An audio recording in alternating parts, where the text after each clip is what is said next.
Corona के प्रकरणों में वृद्धि को देखते हुए जिले में धारा 144 लागू, बगैर अनुमति के नहीं होगा सार्वजनिक कार्यक्रम और मेला आयोजन। प्रशासनिक सिस्टम की मेहरबानी से भू माफियाओं के हौसले बुलंद, शासकीय जमीन में हो रहा है आवास का निर्माण, प्रशासन मौन। और ओलावृष्टि से पीड़ित परिवार ने जिला प्रशासन से लगाई गुहार, मुख्यमंत्री के नाम जिला कलेक्टर को सौंपा ज्ञापन। नमस्कार, बालाघाट लाइव के इस बुलेटिन में आपका स्वागत है। मैं हूं आपके साथ आकाश। महाराष्ट्र में कोरोना के मामले तेजी से बढ़े हैं। ऐसे में सरकार ने कई जिलों में लॉकडाउन जैसी सख्ती कर दी है। मध्य प्रदेश में भी कोरोना के केस तेजी से बढ़ रहे हैं। ऐसे में महाराष्ट्र की सीमा से लगे बालाघाट में नाइट कर्फ्यू लगा दिया गया है। साथ ही पूरे जिले में आगामी आदेश तक धारा 144 लागू रहेगी। इस संबंध में जारी आदेश भी जारी कर दिए गए हैं। इसके साथ ही जिले में किसी भी प्रकार का सार्वजनिक कार्यक्रम और मेला आयोजित करने के पूर्व संबंधित अनुविभागीय दंडाधिकारी से विधिवत अनुमति लिए जाना अनिवार्य किया गया है। लोगों की व्यवस्था हो रही है, तो वहाँ पर मैंने अलग से व्यवस्था चल रही है, की व्यवस्था की जा रही है बॉर्डर में। मैंने देखा जाएगा। सर, देखने में आता है कि प्रशासनिक बैठक और राजनीतिक आयोजनों में लोग मास्क नहीं लगाते, इसके खिलाफ क्या कार्रवाई की जाएगी? नहीं लगाना है, कार्रवाई होगी, नहीं लगाएंगे लोग। अब मैंने एकदम हम लोग और कड़ाई में मैंने बरतेंगे, क्योंकि लोग अभी क्या थोड़े बहुत आसान हो गए हैं, लोग केवल लेकर कुछ नहीं हो रहा है, मगर हमें सतर्कता बनाए रखना पड़ेगा। जिनने वैक्सीन लगाया उनको भी सतर्क रहना पड़ेगा। मास्क का उपयोग तो बहुत जरूरी है। कितना चालान काटा जाएगा? अभी चालान नहीं, हम चालान मैंने थोड़ा बाद में काटेंगे। अभी लोग समझाइश दे रहे हैं कि लोग मास्क लगाएं, और नहीं मानेंगे लोग चालान काटेंगे। एक और प्रदेश सरकार भूमाफियाओं को खदेड़ते हुए उनके अवैध कब्जे ढा रही है, तो वहीं दूसरी ओर शासन प्रशासन के जिम्मेदार नुमाइंदे ही भूमाफियाओं को संरक्षण दे रहे हैं। इससे प्रतीत होता है कि वरिष्ठ अधिकारी भी माफियाओं के साथ मिले हुए हैं और वे भ्रष्टाचार एवं भर्राशाही को संरक्षण दे रहे हैं। मामला नगरपालिका परिषद मोहगांव मलाजखंड क्षेत्र के बिरसा का है, जहां कुछ लोगों द्वारा पहले शासकीय भूमि पर अतिक्रमण किया गया और अब उसी जमीन पर प्रधानमंत्री आवास योजना के तहत आवास बना रहे हैं। लेकिन अफसोस, उन शिकायतकर्ताओं की शिकायत पर अब तक कोई अमल नहीं किया गया है।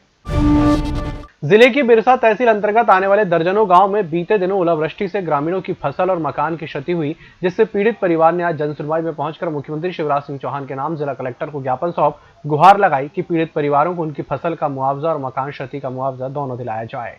15-20 गाँव में इतना ओला गिर गया कि रबी की फसल, पूरी गेहूँ, चना, ये सब बर्बाद हो चुका है। पूरी तरह से 100% नुकसान हुआ है।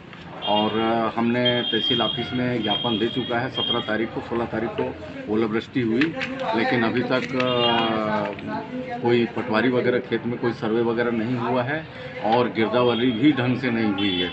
तो यही समस्या लेकर के हम कलेक्टर साहब के यहाँ पर ज्ञापन दें। क्या मांग चाहते हैं जिला प्रशासन से? मांग ये है कि फसल का मुआवजा मिलना चाहिए, और जो हमने बीमा करवाया, फसल बीमा कंपनी की ओर से भी राशि मिलना चाहिए, और राजस्व पुस्तक परिपत्र 6/4 के तहत भी हमको नुकसानी मुआवजा किसानों को मिलना चाहिए। 16 तारीख को हमारे बिरसा तहसील के अंतर्गत लगभग 25-30 गाँव में भारी ओलावृष्टि होने से किसानों द्वारा बोई गई जो रबी की फसल है, गेहूँ, चना, अलसी, मसूर, वो पूर्ण रूप से नष्ट हो गया, जिसकी हमने तुरंत दूसरे ही दिन तहसीलदार महोदय को एक आवेदन बनाकर जांच के लिए प्रस्तुत किए, लेकिन आज दिनांक तक तहसीलदार महोदय द्वारा किसानों को खेत में जाकर कोई जांच नहीं की गई। इस कारण से हम कलेक्टर साहब के पास एक ज्ञापन देने आए हैं मुख्यमंत्री के नाम कि क्या कुछ मांगे हैं ज्ञापन में? सबसे पहले मांग तो है कि हमारी जो फसल क्षति हुई है उसका हमको मध्य प्रदेश शासन के नियम अनुसार किसानों को मुआवजा मिले, और दूसरी मांग ये है कि बहुत सारे किसान जिनने चना, गेहूँ, अलसी बोया है, संबंधित कर्मचारी द्वारा फसल का गिरदावरी नहीं किया गया, जिससे वे अपना फसल का पंजीयन नहीं करा पा रहे हैं, और पंजीयन नहीं होगा तो उनकी फसल शासन के रेट में नहीं बिक सकती। किसानों की समस्या का जल्द से जल्द निवारण नहीं हुआ तो आगामी दिनों में आपके किसान क्या कुछ करेंगे? सर, समस्या अगर निदान नहीं होता है तो ये समझो कि किसान के पक्ष में नहीं है सरकार। हम तो चाहते हैं कि जो हम अपनी जायज़ मांग लेके आए हैं उसका शीघ्र निराकरण करें और किसानों को उसका लाभ दें। स्थानीय पवार मंगल भवन में जेसीबी और ट्रैक्टर मालिकों की ब्लॉक स्तरीय बैठक 24 फरवरी को दोपहर 12 बजे से आहूत की गई है। यूनियन के मीडिया प्रभारी देवराज कड़ोकर ने बताया कि क्षेत्र भर में जेसीबी और ट्रैक्टर के संचालन में आ रही विभिन्न समस्याओं और डीजल के दामों में हो रही बेतहाशा वृद्धि के मद्देनजर आज ब्लॉक भर के जेसीबी और ट्रैक्टर मालिकों की आवश्यक बैठक आयोजित की गई है, जिसमें यूनियन को चलाने के साथ साथ धरातल पर आ रही समस्याओं पर रायशुमारी करते हुए विभिन्न मुद्दों पर विचार विमर्श किया जाएगा।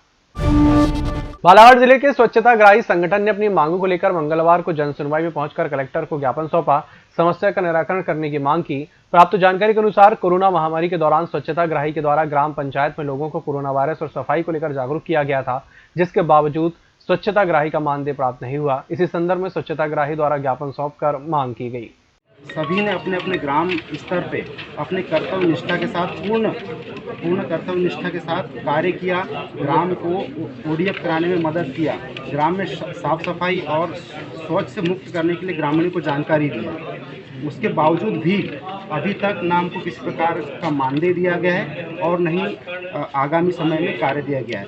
प्लस इसके साथ साथ जिला पंचायत स्तर से भी आदेश ब्लॉक स्तर पे गए हुए थे कि स्वच्छग्राहियों को मनरेगा के अंतर्गत अर्धकुशल श्रमिक के रूप में नेट के रूप में लिया जाए, लेकिन कहीं कहीं कुछ स्वच्छग्राही को काम दिया गया और कुछ को नहीं दिया गया। इसलिए हम लोग आज यहाँ हैं कि माननीय मुख्यमंत्री महोदय जी से निवेदन है कि आप हमें नियमित कार्य और एक निश्चित मानदेय के रूप में प्रदान करने की कष्ट करेंगे। कब की गई थी भर्ती आप लोग की? सर ये 2018 में 2 दिसंबर 2018 में हमारी भर्ती की गई। तो उस समय कुछ मानदेय देने की कही गए थे, कितना बोले थे?